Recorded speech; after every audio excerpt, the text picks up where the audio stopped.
Alright guys, I pretty much just have one more order for my 1225 2.0 or 1225 rebuild that I've talked about some time ago.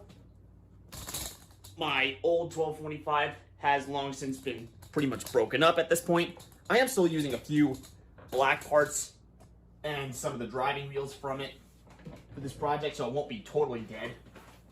It'll still be, well, a proper rebuild. So anyway, the only order I have left is just some pieces for the handlebars. But anyway, without further ado, let's do this.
Alright, since my phone, when flips this area, cannot record at 60 frames per second, even though I don't really know that yet, I'm definitely not going to know that until I render this at 60 FPS, as is going to be the case with the rest of the video. So far, I've had to do a few adjustments to make my 1225 run through curves properly, because in the previous position, the wheels were not situating through curves properly. The bogey and all that, and its relation to the bogey was not going through curves properly. So I've had to move them up a bit, along with the fake Baker valve gear that I've also put to make it work. Just a bit of pressure, and it'll pretty much do the job. Now you'll notice I haven't fitted the running board to it yet because I noticed something when building the cab. Yeah. Turns out the extra layer is pushing it out. And speaking of this extra layer, I was also going to fit some handbars, but turns out I can't really squeeze those in.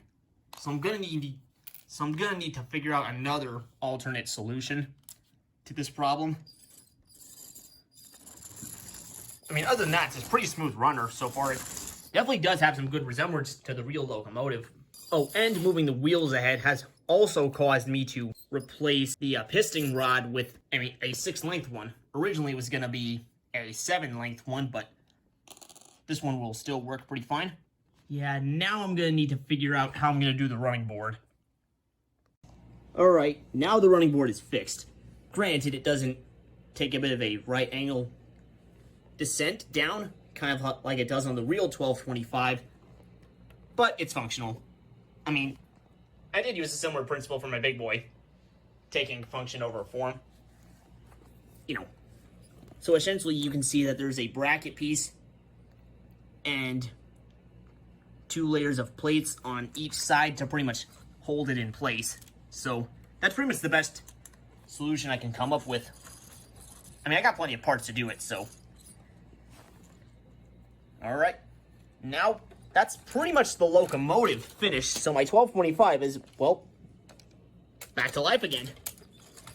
After being in pieces, well, scrapped almost for some time. Let's go make the tender.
Well, you coming? Where? Why, to the North Pole, of course. This is the Polar Express.